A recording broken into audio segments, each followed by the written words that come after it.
Kali ini kita bakal nonton sebuah film lawas berjudul The Quiet. Walaupun judul dan thumbnail sangat membuat kalian berpikir ke arah sana, namun ternyata film ini mempunyai alur cerita dan makna yang jauh lebih dalam dari sekedar film bercocok tanam. Film ini bercerita tentang seorang anak yang cacat, bisu dan tuli, yang baru aja kehilangan kedua orang tuanya. Lalu dia diadopsi sama sebuah keluarga. Namun, ternyata adopsi ini malah justru membuat anak ini jatuh ke situasi yang lebih mengerikan. Situasi apakah itu? Langsung aja yuk kita tonton filmnya.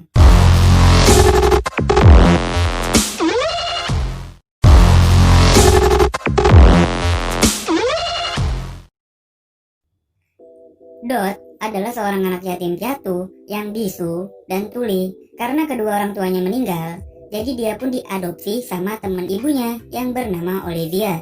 Olivia sendiri mempunyai suami yang bernama Paul dan seorang anak yang cantik bernama Nina. Selain diadopsi, Dot pun diberikan kesempatan sekolah bersama anak kandungnya. Namun, kehidupan mereka di sekolah sangatlah berbanding terbalik. Nina menjadi primadona di sekolahnya. Muka cantik, badan semok, dan membel menjadikan dirinya idaman semua pria. Berbeda dengan Dot yang memiliki kekurangan, ya sudah tentu tidak ada yang mau berteman dengan dirinya.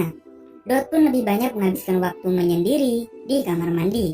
Di rumah, Olivia pun memberi nasihat ke Nina dan temannya yang bernama Michelle karena mereka berdua sepertinya sangat merendahkan Dot yang hadir dengan keterbatasan yang ia miliki. Selain memiliki kekurangan, masa lalu Dot pun sangatlah kelam. Ayahnya baru meninggal, sedangkan ibunya meninggal karena kanker sejak ia umur 7 tahun. Bener-bener gak kebayang ya gue kalau ada di posisinya Dot. Udahlah disabilitas, ditinggal orang tuanya lagi. Walaupun tampak bahagia, namun keluarga ini mempunyai sebuah sisi kelam tersendiri. Ibunya Nina ternyata kecanduan obat penenang. Bapaknya Nina pun menemukan istrinya tergeletak di rumahnya karena kebanyakan minum obat-obatan. Singkat cerita, kehidupan pun perlahan membaik bagi Dot. Ia mulai menemukan teman bicara yang sesama disabilitas.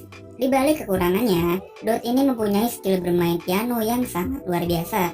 Saat ia bermain piano, tidak sengaja si Connor melihat aksinya Dot yang sangat menarik.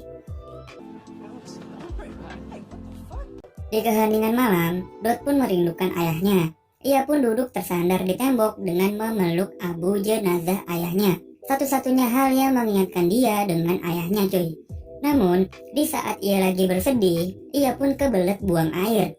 Di perjalanan ke kamar mandi, Dot melihat sesuatu yang tidak ia duga-duga. Kalau Nina lagi digenjot sama bapaknya sendiri. Dot pun langsung berlari ke kamarnya dan tidak percaya apa yang ia baru lihat. Di malam berikutnya, bapaknya pun menghampiri Dot yang sedang tidur.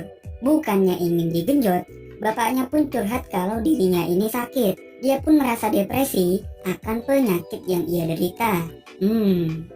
Singkat cerita, di suatu hari saat rumah kosong, Dot lagi bermain piano seperti biasa.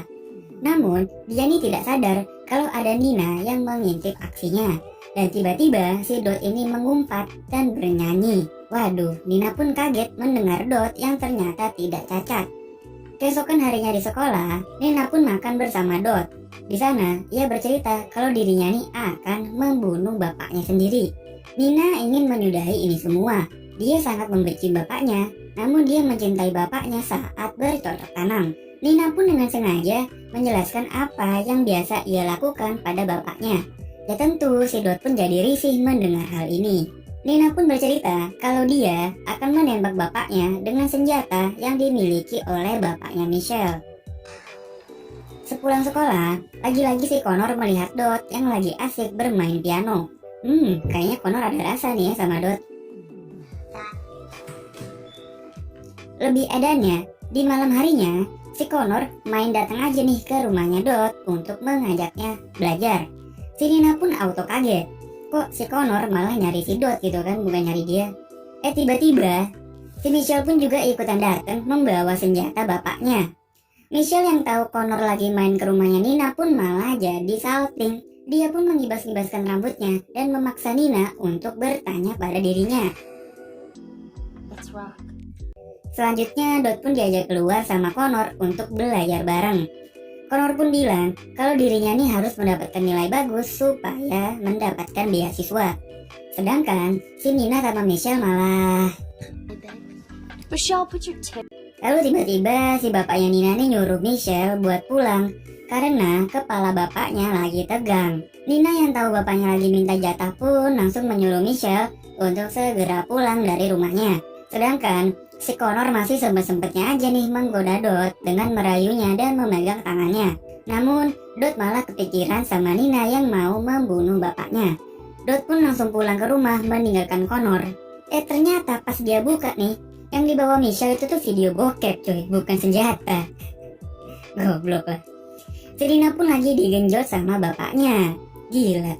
Untuk menyelamatkan Nina, Dot pun berpura-pura memecahkan vas bunga sehingga mengacaukan percangkulan mereka. Bapaknya tentu kesel banget dong. Keesokan harinya, Nina pun lagi-lagi bilang kalau dia nih ingin membunuh bapaknya. Dengan sangat meyakinkan, dia tuh bener-bener ingin mengakhiri ini semua. Dot pun sempat ingin menghubungi Kak Seto, namun dia sepertinya bingung nih ingin ngomong apa.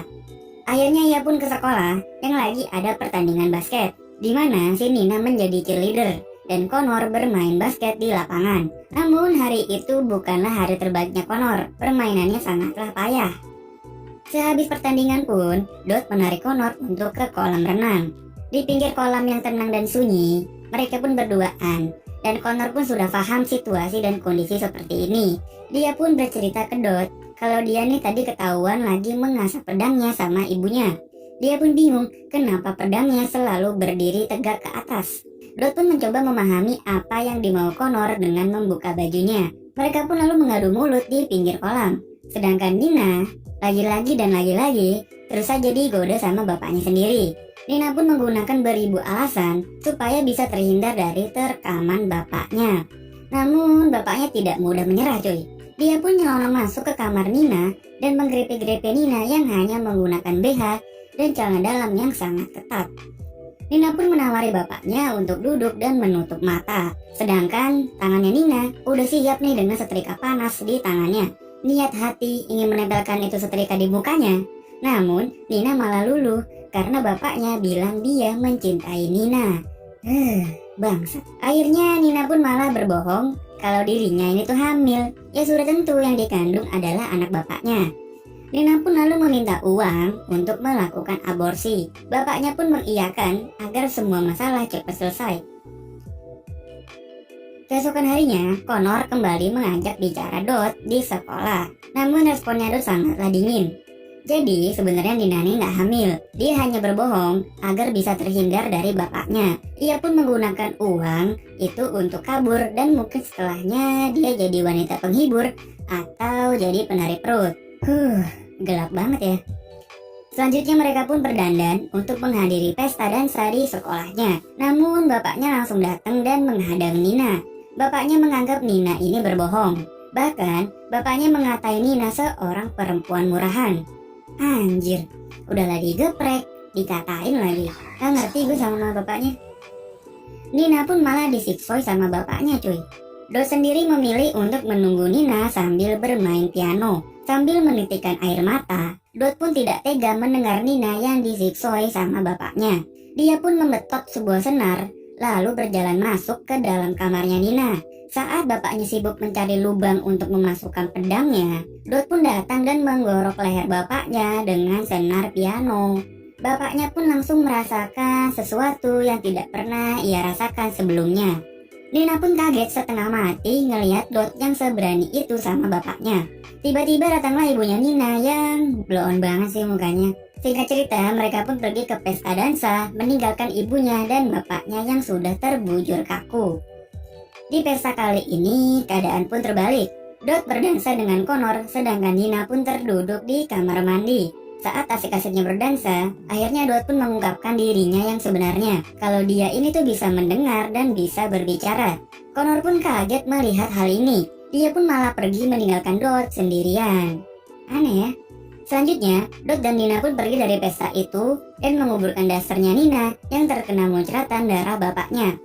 Mereka pun mengubur dasarnya Nina di pinggir empang dekat rumahnya. Setelah mengubur dasarnya Nina, mereka pun pulang ke rumah dengan disambut banyak polisi yang menangkap ibunya. Entah dapat ilham dari mana, ibunya malah pasang badan. Ibunya mengakui kalau dirinya lah yang membunuh suaminya. Ibunya membunuh suaminya karena dia ini tidak tahan karena perlakuan kasar suaminya. Ya sudah tentu, ibunya pun dibungkus ke kantor polisi. Ya, film ini pun berakhir dengan Nina dan Dot tinggal berdua di rumah tanpa ibu yang doyan ngobat dan bapak yang gampang tegang nih kepalanya. Oke, film ini ternyata mempunyai makna yang jauh lebih dalam dari ceritanya ya. Dot hanya berpura-pura menjadi tuli dan bisu semenjak kematian ibunya. Ternyata kematian ibunya nih sangat membuat Dot terpukul. Ditambah lagi, bapaknya juga ikut-ikutan meninggal. Lengkaplah sudah penderitaannya Dot. Sedangkan Nina, korban pelecehan seksual dari bapaknya sendiri. Sepanjang film, dia nih sebenarnya bingung. Dia bingung harus melawan bapaknya. Namun di sisi lain, si Nina nih sayang sama bapaknya. Hal ini diperparah dengan ibunya Nina yang tidak bisa berbuat apa-apa. Selama ini ibunya hanya terkesan membiarkan bapaknya menggenjot si Nina. Karena ya ibunya aja kagak bisa ngurus dirinya sendiri, apalagi ngurus anak. Gelap banget ya film ini. Ya gue selalu berharap kalian bisa mendapatkan makna positif dari setiap film yang gue bahas. Makasih ya yang udah nemenin nonton sampai habis. Jangan lupa subscribe dan share juga ke teman-teman kalian. Gue cabut dan bye-bye.